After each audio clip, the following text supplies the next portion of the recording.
डोभाल ने बहुत सारी बातें बिग बॉस के घर के अंदर की बताई जो हमने देखी नहीं थी, जो हमने सुनी नहीं तक लेना जरूरी। संभावना सेठ वो भी बिग बॉस का नाम सुनते ही एकदम कूद जाती है क्योंकि वो भी उस चीज से गुजर के आई। हिमांशी खुराना 2 साल तक डिप्रेशन में थी।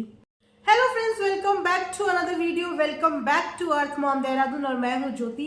वेलकम करती हूँ सभी का अपने चैनल में। चैनल में न्यू है तो प्लीज चैनल को जरूर सब्सक्राइब करें और वीडियो शुरू करने से पहले ही प्लीज लाइक बटन जरूर प्रेस कर दिया करो। बाकी की वीडियो तो चलती रहेगी, सिर्फ 1 सेकंड लगता है वीडियो को लाइक करने में, तो लाइक जरूर किया कीजिए। तो चलिए शुरू करते हैं वीडियो।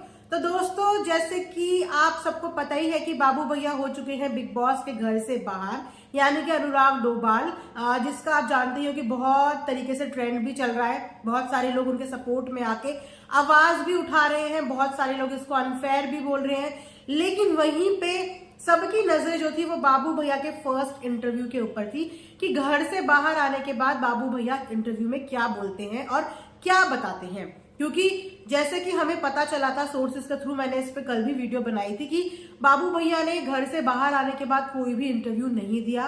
मेकर्स के साथ, क्रिएटिव टीम के साथ उनकी अच्छी खासी फाइट हुई है, अच्छी खासी बहस हुई है, उसके बाद वो वहां से चले गए। लेकिन उन्होंने कोई भी इंटरव्यू बाहर आने के बाद नहीं दिया। क्योंकि ये बिग बॉस का फॉर्मेट होता है कि जब भी शो से कोई इविक्ट होता है तो उसका इंटरव्यू होता है, लेकिन बाबू भैया ने वो इंटरव्यू देने से साफ मना कर दिया। तो बाबू भैया का फाइनली एक इंटरव्यू आया है, जिस इंटरव्यू में उन्होंने ऐसी ऐसी चीजें बोली हैं जिसे सुन के मुझे लिटरली अनदर लेवल के थॉट्स आ रहे हैं कि क्या ऐसा भी रियलिटी होती है, क्या रियलिटी शोज में वाकई में ये होता है, या यही सिर्फ एक ऐसा शो है जहां ऐसा हो रहा है, बाकी शोज के अंदर भी ऐसा होता है। क्योंकि कुछ ऐसी चीजें उन्होंने वहां पे बताई जिसे सुन के बहुत सारे लोग ट्विटर में अपनी अपनी प्रतिक्रिया जता रहे हैं, अपने अपनी पॉइंट ऑफ व्यूज बता रहे हैं कि ये क्या हो रहा है, आखिर क्या लेवल क्या बना दिया है शो का। मतलब बिग बॉस की जगह उसे बुली शो बना दिया है, क्योंकि कुछ बातें ही अनुराग डोभाल ने ऐसी बताई है। तो जब उन्होंने इंटरव्यू दिया था तो इंटरव्यू में उन्होंने ये बात बताई कि जब वो घर के अंदर थे, और आप जानते ही हैं कि शुरू से ही उनको टारगेट किया जा रहा था।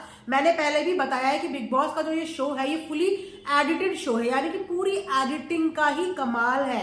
ये बात मैं नहीं बोल रही हूं क्योंकि मैं उस शो में नहीं गई, लेकिन ये बात अधिकतर वहां से बाहर निकलने के बाद बहुत सारे कंटेस्टेंट ने बताया है। आप हिमांशी खुराना का इंटरव्यूज उठा के देख लीजिए।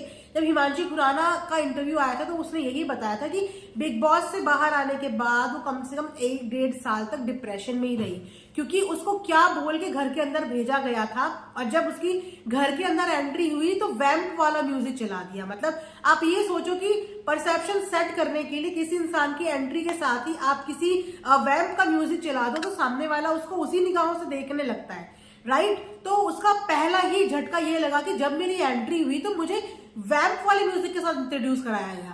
और यही रीजन है कि बिग बॉस के बहुत सारे कंटेस्टेंट यानी कि एक्स विनर्स वापस से बिग बॉस के स्टेज पे आए ही नहीं है। आसिम रियाज वापस लौट के कभी नहीं आया, और भी रुबीना दिलेक वापस उस स्टेज पे दोबारा नहीं आई। तो जरूर कुछ ना कुछ तो ऐसी चीजें हुई हैं जिनकी वजह से कंटेस्टेंट वहां जाके नाराज होके वापस आते हैं। लेकिन इस बार अनुराग डोभाल ने अच्छी खासी पोल खोल के रख दी है शो की। उन्होंने बताया कि मुझे पहले तो अनदर लेवल का ह्यूमिलेशन वहां पे करवाया गया, कि आप लोगों को पता ही है कि अनुराग डोभाल ने कभी भी शो में किसी की सुनी ही नहीं। वो अपनी ही बजते थे, अपना ही बोलते थे, अपनी ब्रो सेना की जिक्र करते थे। उन्होंने कभी हाँ में हाँ मिलाई ही नहीं। इसीलिए रीजन ये था कि एक टाइम पे बिग बॉस उससे इतना खसिया गए थे कि उन्होंने आपस में ही Bigg Boss versus UK07 Rider तक ऐलान बिग बॉस ने कर दिया था। तो वहीं से समझ में आ रहा था कि बिग बॉस चिढ़ गए हैं, क्योंकि बाहर भी उनके भाई का भी बढ़ चढ़ के सपोर्ट था। उसके बाद अनुराग डोभाल ने घर से बाहर निकलने की भी डिमांड की थी कि मुझे बाहर एग्जिट दे दो, वॉलंटरी एग्जिट दे दो, पर उनको तब भी नहीं दिया। उनके भाई ने बाहर से चिल्ला चिल्ला के बोला, लेकिन तब भी नहीं दिया, क्योंकि वो ये भी तो दिखाना चाहते थे बिग बॉस वाले कि भैया यहाँ पे हमारी ही हुकूमत चलती है, हम निकालेंगे, अपनी मर्जी से निकालेंगे, कोई अपनी मर्जी से यहाँ से नहीं जा सकता। अनुराग डोभाल ने अपने इंटरव्यू में ये बोला कि मुझे इंट्यूशन आ गई थी कि मुझे निकालने की ही प्लानिंग की जा रही है, लेकिन वो प्लानिंग 2 बार फ्लॉप हो गई। लेकिन जब 3rd बार वो प्लानिंग हुई तो कहीं ना कहीं कंटेस्टेंट भी इस चीज को घर के अंदर समझ चुके थे कि आखिर में होने क्या वाला है। चलिए, ये तो घर की एक प्लानिंग और स्ट्रैटेजी की बात रही, लेकिन जो चीजें हमें दिखाई नहीं गई, जो चीजें लाइव दिखाई नहीं गई, उन चीजों के बारे में भी अनुराग डोभाल ने बताया है। अनुराग को किस तरीके से वहां पे मेंटली टॉर्चर किया गया, किस तरीके से वहां पे एक तरीके से बोला जाएगा बुली किया गया। उन्होंने बताया कि जब बिग बॉस के साथ उनकी कुछ बहस हुई थी तो उस समय पे उनके गले पे उन्होंने शेम का एक टांग दिया था एक, और उनको पूरे घर में वॉक कराया था, जिसको उन्होंने बोला कि शेम वॉक उनसे करवाई गई थी। पूरे घर में उनको वॉक करने के लिए बोला गया और बार बार घर के कंटेस्टेंट को यही बोला गया कि शेम शेम शेम शेम करनी है। तो कहने लगा कि मैं उस ट्रॉमा से गुजरा हूं, हो सकता है कि ये चीजें उन्होंने बाहर दिखाई ना हो। तो अगर ये चीजें वाकई में बिग बॉस के घर के अंदर हुई थी जो कि पब्लिक को दिखाई ही नहीं गई, तो ये घर के अंदर चल क्या रहा है? घर के कंटेस्टेंट को इस तरीके से बुली कर रहे हो, मानसिक मनोबल को तोड़ रहे हो, तो ये तो एक बहुत ही गलत मैसेज हो गया आने वाले सीजन्स के कंटेस्टेंट के लिए कि वो लोग किस तरीके से वहां पे आएंगे। और तो और उन्होंने बिग बॉस के बायसनेस के बारे में भी बताया कि बिग बॉस के कन्फेशन रूम में जब भी किसी कंटेस्टेंट को बुलाया जाता था तो घर के सभी सदस्यों को उनकी बातचीत सुनाई जाती थी या बताई जाती थी, लेकिन जब जब मुनव्वर और मनारा बिग बॉस के कन्फेशन रूम के अंदर गए हैं, उन लोगों की कोई भी बातचीत वहां पे दिखाई ही नहीं गई। कई बार मुनव्वर को कन्फेशन रूम में बुलाया जाता था और उनकी बातचीत बताई नहीं जाती थी कि आपस में क्या बातचीत हुई है। सेम मनारा के टाइम पे, और यही सेम चीजें जो है वो आई थिंक ऐश्वर्या ने भी बताई थी कि आयशा और मुनव्वर को कन्फेशन रूम में बुलाया, वहां पे क्या डिस्कशन हुआ क्या नहीं हुआ, उसके बाद वो बाहर आए और दे वर नॉर्मल।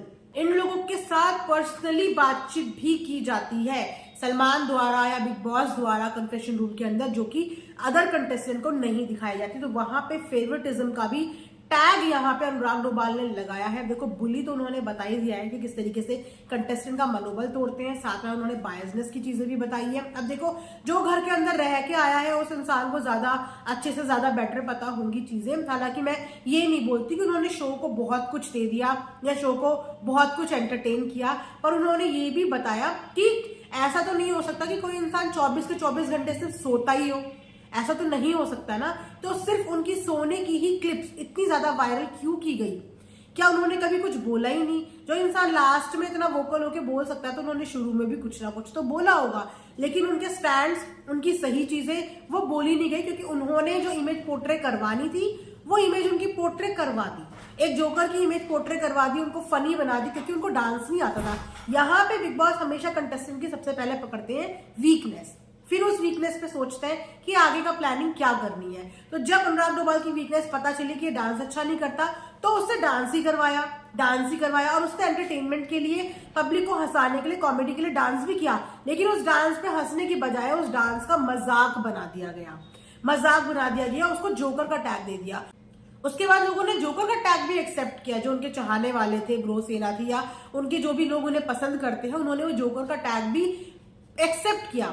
उसके बाद भी मेकर्स के भी ये उल्टा पड़ गया कि भैया जोकर भी बना दिया, फिर भी लोग पसंद कर रहे हैं, तो अब क्या करें? तो ये इस तरीके का जो ये पर्सनल घर के अंदर जाके हो जाता है, ये चीजें आने वाले सीजन के लिए जरूर इम्पैक्ट कर सकती हैं, बिकॉज बहुत सारे लोग अब धीरे धीरे बिग बॉस की कई तरीके से पोल खोलते हुए नजर आ रहे हैं। मेरा मानना ये है यार कि जब आप किसी को इतनी ग्रेसफुली, इतनी इज्जत के साथ घर के अंदर बुलाते हो ना, जिस तरीके से आप लोग वेलकम करते हो उनको इतने प्यार के साथ, उनको इतना ग्रेस के साथ बुलाते हो, तो मेरा मानना यही है कि उनको उसी ग्रेस के साथ घर से बाहर भी भेजो। उनको इस तरीके से बेइज्जत करके घर से बाहर मत भेजो, उनकी इमेज की धज्जियां उड़ा के घर से बाहर मत भेजो। ये तुम्हारी रिस्पॉन्सिबिलिटी बनती है कि सामने वाले बंदे को तुम इज्जत के साथ लेके आए हो तो उसको इज्जत के साथ ही अपने घर से विदा करो। इस तरीके से किसी के भी ना मेंटल लेवल पे हिट मत करो। हर इंसान का टॉलरेंस लेवल सेम नहीं होता। आने वाले टाइम पे और क्या क्या खुलासे होते हैं, फर्दर अपडेट्स के लिए चैनल को सब्सक्राइब जरूर करें, वीडियो को लाइक करें, ज्यादा से ज्यादा शेयर करें। यहीं पे एंड करती हूँ, मिलूंगी नेक्स्ट वीडियो में, तब तक अपना ध्यान रखिए। Thanks for watching earth mom Dehradun.